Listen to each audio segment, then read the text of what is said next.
بسم اللہ الرحمن الرحیم الحمدللہ وکفی وسلام علی عبادہ الذین اصطفی محمد واہل بیتہ الطیبین۔ جیسا کہ اسلام کا اصول یہ ہے کہ وہ پاک اور مفید اور نجات بخش چیزوں کو حلال قرار دیتا ہے، اور جو چیز پلید، تباہ کن اور ہلاکت خیز ہو اسے حرام قرار دیتا ہے۔ تو اس لیے ہمیں ضروری ہے کہ ہم حلال اور حرام، نجس اور پاک کے درمیان فرق کو سمجھیں جو شریعت ہمیں سمجھاتی ہے۔ یعنی ہم نے اپنے سے یہ اصول اور قاعدے اور قوانین وضع نہیں کرنے، کیونکہ بعض اوقات ہم ایک نجس چیز کو پاک کرنے کے لیے بہت وقت لگاتے ہیں، بہت پانی بہاتے ہیں، لیکن جب تک ہم اس شرعی قانون کو نہیں سمجھیں گے تو وہ چیز پاک نہیں ہوتی۔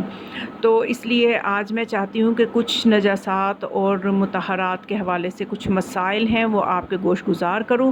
اور پہلے ایک چیز بتا دوں کہ سورہ اعراف کی آیت نمبر 157 میں اللہ نے جو یہ فرمان جو ہے اللہ تعالیٰ کا حرام اور حلال کے بارے میں، پاکیزہ اور نجس کے بارے میں بہت خوبصورت آیت ہے، بس اس کو میں مقدمے کے طور پہ پہلے میں بیان کرنا چاہتی ہوں تاکہ ہمیں پتہ چلے کہ اللہ نے گزشتہ کتابوں میں بھی، یعنی رسول اکرم صلی اللہ علیہ وسلم کی بعثت سے پہلے سابقہ کتابوں میں بھی اس کا تذکرہ کیا ہے۔ اور وہ سورہ اعراف کی آیت نمبر 157 میں صرف ترجمہ ہی بیان کروں گی تاکہ وقت جو ہے وہ کم لگے، اور آیت کو آپ قرآن میں دیکھ سکتے ہیں کہ خدا فرماتا ہے کہ وہ لوگ جو رسول نبی کی اتباع کرتے ہیں، جن کے اوصاف کو وہ اپنے ہاں تورات اور انجیل میں لکھا ہوا پاتے ہیں، اور وہ کیا ہیں کہ وہ انہیں نیک کام کا حکم دیتے ہیں، برے کام سے روکتے ہیں، پاک چیزوں کو حلال کرتے ہیں، ناپاک چیزوں کو حرام ٹھہراتے ہیں، اور ان پر سے احکام کے سنگین بوجھ اور توق جو ان کے سر اور گلے میں تھے اتارتے ہیں۔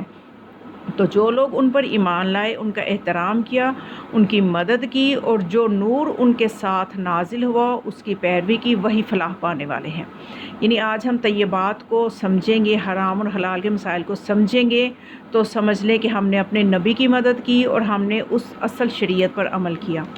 تو اس حوالے سے دیکھا جائے تو شریعت کن چیزوں کو نجس کہتی ہے؟ تو شریعت میں کسی بھی مجتہد کی آپ تقلید میں ہوں وہ یہی کہیں گے کہ نجاسات جو ہیں وہ 10 ہیں، 10 چیزیں جو ہیں وہ نجس ہیں، اور ان کو جان لینا ضروری ہے۔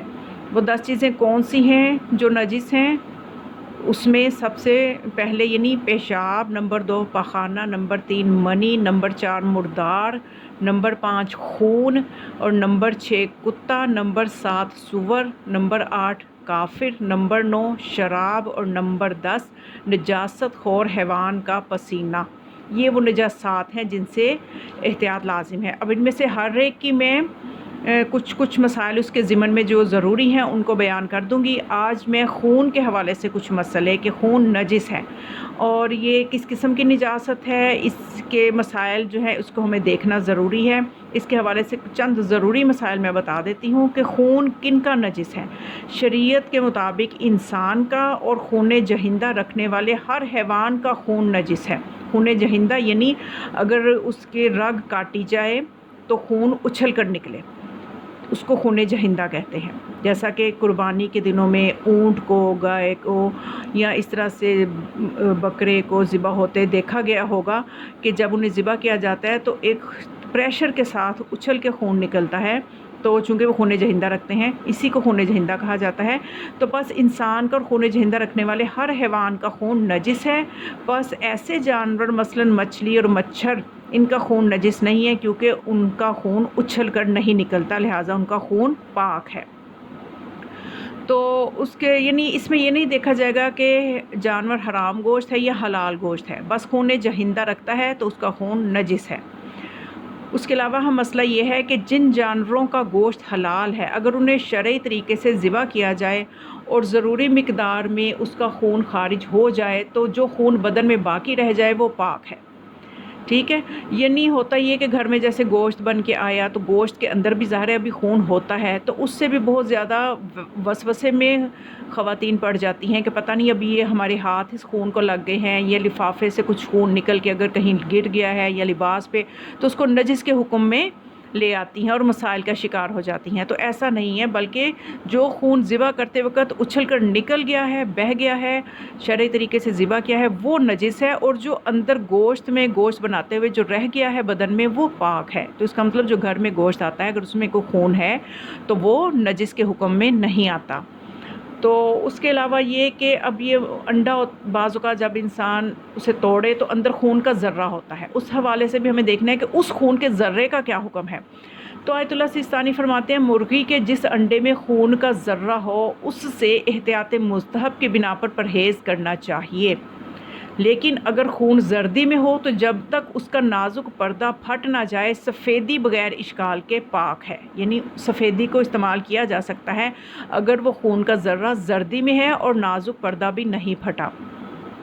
تو اس حوالے سے علی خان منائی کا بھی میں ساتھ ہی بتا دوں کہ علی خان منائی اس حوالے سے کیا کہتے ہیں، جب ان سے پوچھا گیا کہ انڈے میں خون کا ایک نقطہ ہے اس کا کیا حکم ہے، تو وہ فرماتے ہیں کہ وہ پاک ہے لیکن اس کا کھانا حرام ہے۔ یعنی دیکھیں دونوں فتووں کے تھوڑا سا جو فرق ہے اس کو جو تقلید کرتے ہیں جن کی، اس حساب سے اس کو عمل اسی پہ کریں۔ اس کے علاوہ اگر کھانا پکاتے ہوئے خون کا ایک ذرہ بھی اس میں گر جائے تو سارے کا سارا کھانا اور برتن احتیاط لازم کی بنا پہ نجس ہو جائے گا، اور ابال، حرارت اور آگ انہیں پاک نہیں کر سکتے۔ یعنی آیت اللہ سیستانی فرماتے ہیں کہ اگر خون کا ایک ذرہ بھی کھانے میں گر گیا ہے تو کھانا برتن سب نجس ہو جائے گا، اور یہ کہہ دینا کہ یہ آگ پہ پک گیا ہے، بہت تیز آنچ پہ میں نے پکا لیا ہے یا ابال لیا ہے تو یہ پاک ہو جائے گا، ایسا ہرگز نہیں ہے۔ آگ اور پاک جو ہے، آگ اور حرارت جو ہے یہ مطہرات میں سے نہیں ہے۔ جب میں مطہرات شرعی طور پہ جو چیزیں پاک کرنے کی صلاحیت رکھتی ہیں ان کو مطہرات کہتے ہیں، وہ جب بتاؤں گی تو وہ ان میں آگ کہیں پہ بھی نہیں ہے، وہ بھی انشاءاللہ میں بتاؤں گی۔ لیکن بعض اوقات ہماری یہ ہوتا ہے کہ اگر کوئی نجس چیز گر جاتی ہے تو عموماً یہ عقیدہ بنا لیا جاتا ہے کہ اس کو جی میں نے چولہے پہ بڑی تیز آنچ پہ اس کو پکا لیا ہے، وہ زائل ہو گیا تو یہ اب پاک ہو گیا۔ ایسا نہیں ہے۔